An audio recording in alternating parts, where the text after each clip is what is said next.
लहरों से डरकर नौका पार नहीं होती। लहरों से डरकर नौका पार नहीं होती। कोशिश करने वालों की कभी हार नहीं होती। जामताड़ा जिला के कई क्षेत्रों में पिछले कई वर्षों से अकाल और सूखे की स्थिति के कारण किसानों की स्थिति दयनीय होती चली गई। उन्हीं किसानों में से एक है जामताड़ा जिला के बाबूपुर ग्राम के किसान बामाचरण चक्रवर्ती। पिछले कई सालों से सूखे और अकाल की स्थिति के कारण खेती में काफी नुकसान उठाना पड़ा और बामाचरण चक्रवर्ती खेती बाड़ी को छोड़कर अब पलायन करने का सोच रहे थे। ये समस्या सिर्फ बामाचरण चक्रवर्ती जी के साथ ही नहीं बल्कि उनके साथ साथ उनके गांव के तमाम अन्य किसानों की भी है। पिछले कई वर्षों से अकाल और सूखे के कारण खेती किसानी घाटे का सौदा हो चुका है। इसलिए सब इसे छोड़ने की योजना बना रहे हैं।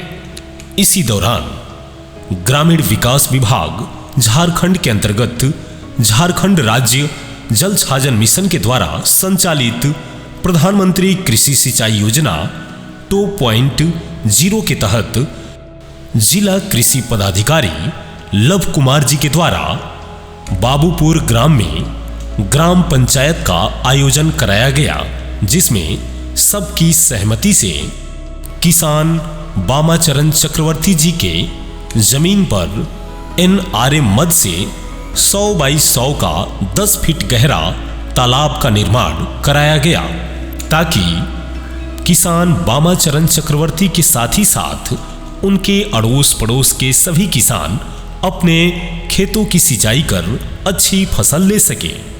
तालाब के हो जाने से एक ओर जहां सिंचाई की सुविधा उपलब्ध हो गई, वहीं मवेशियों के लिए पानी पीने की भी व्यवस्था हो गई।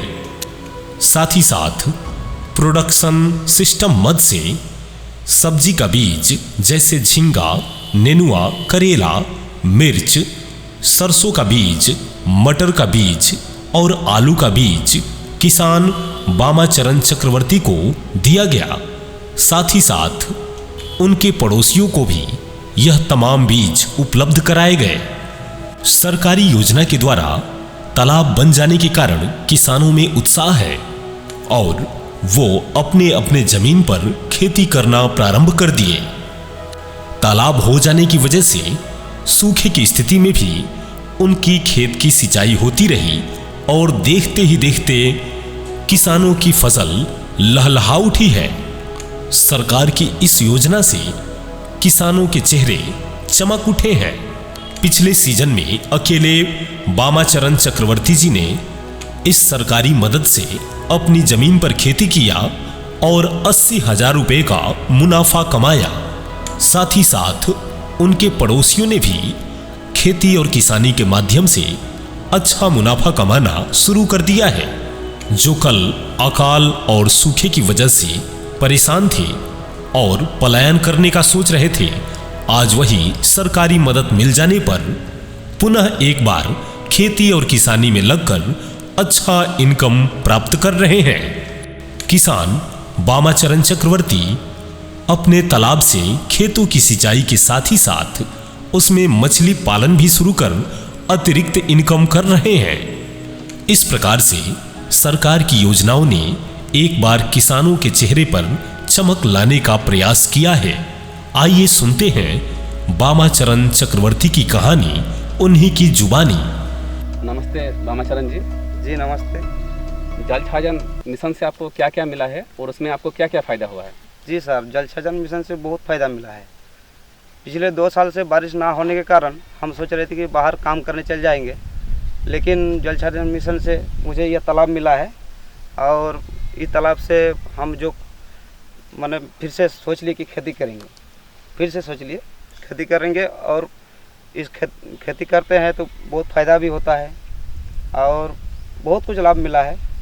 सर बामपौधे जी, ये 100 बाई 100 जो तालाब मिला है और 10 फीट गहराई भी है ना, तो इसके अलावा विभाग से और आपको क्या क्या मिला है? जी सर, खेती करने के लिए बीज देता है, मटर बीज दिया है, आलू बीज दिया है और सरसों का बीज दिया है और बहुत बीज दिया है, बहुत बीज। आपको ये जो 100 बाई 100 तालाब मिला है, इसको सिंचाई के अलावा आपको और क्या क्या फ़ायदा मिलता है? जी सर, इसमें मछली पालन होता है, फिर गाय भैंस सब पानी पीता है और पड़ोसी जो किसान है वो सब माने खेती करता है तो सिंचाई भी कर लेता है वो यही तालाब से। आप बामाचरण जी का पड़ोसी हैं हाँ, और ये तालाब हो जाने से आपको और क्या क्या प्रॉफिट मिला है? पानी मिला है सर, और पानी के साथ साथ आलू भी लगाए हैं, आलू का बीजन दिया है और सरसों भी लगाए हैं, ईख भी लगाया है और लाहिर भी लगाया है सर, और मिर्चा भी लगाया है और फूलगोभी भी लगाया है सर। बहुत कुछ सुविधा मिला है सर को, सरकार को बहुत धन्यवाद। मैं इस जलछाजन परियोजना का जूनियर इंजीनियर हूँ। मेरे द्वारा मेरे संज्ञान में जब आया कि बामाचरण जी एक किसान हैं जो कि खेती छोड़ना चाह रहे हैं क्योंकि उनको पानी की समस्या हो रही थी, सिंचाई के लिए उनके पास साधन नहीं था, और यहाँ पर हमारे ये बाबूपुर क्षेत्र में हमारे जो किसान के जो अध्यक्ष थे कृषि समिति के या जलछाजन परियोजना के जो अध्यक्ष थे किशोर कुमार मंडल जी, उन्होंने मेरे संज्ञान में ये दिया कि एक बामाचरण नाम का किसान है जो कि खेती छोड़ने के कागार पे आ गया है और वो पलायन करने के स्थिति में आ चुका है, वो अब पलायन करने वाला है। और आसपास में भी जो जितने किसान हैं वो भी इसी स्थिति में पहुंच चुके हैं और अब पलायन की स्थिति में पहुंच चुके हैं। उनके खेत अब सूखते जा रहे हैं, तो लगातार 2 वर्षों से सुखाड़ पड़े हुए थे इस क्षेत्र में। तो हमने ग्राम सभा से चयन करके बामाचरण को एक 100 बाई 100 का तालाब दिया और उसके बाद 2022 में इनके तालाब की खुदाई की गई एवं 2023 में ही इन लोगों को हमने प्रोडक्शन सिस्टम मद से बीज भी वितरण किया। जैसे हमने सरसों का बीज दिया, इन्हें मटर का बीज दिया, आलू का बीज दिया, और आप देख सकते हैं कि इन खेतों में हम लोगों के जो प्रयास को सफलता के तौर पर इन किसानों ने अपने मेहनत से पूरा कर दिया है। आप यहाँ सरसों के खेत देख सकते हैं, उधर आलू के खेत हमारे हैं, मटर के खेत इसी जगह पर हैं, और किसान इसको अपने जितनी क्षमता हो सकती थी उस हिसाब से लगाया। आप एक एक फल को देख सकते हैं, सरसों के बीज किस हिसाब से इन्होंने लगाया है वो आप देख सकते हैं। और बामाचरण जी के लिए स्पेशली एक चीज़ मैं बोलना चाहूँगा, वो इतने मेहनती किसान थे, अगर उनको हम तालाब देने के बाद हम देखें कि वो बस सिर्फ आलू, अभी आधा आलू उनका बिका है, आधा आलू बिकना बाकी है, लगभग अभी तक वो 40 बोरा आलू बेच चुके हैं। और सरसों का खेत आप देख ही रहे हैं कि सरसों उनका कितना लहलहा रहा है, एवं आसपास के किसान भी इन सिंचाई योजना मतलब कि इसी तालाब से सिंचाई करके यहाँ पर सरसों लगाए हैं, आलू लगाए हैं, और फसल कटने के बाद बेहद ही अच्छे दामों पर ये बेचने वाले हैं इनको।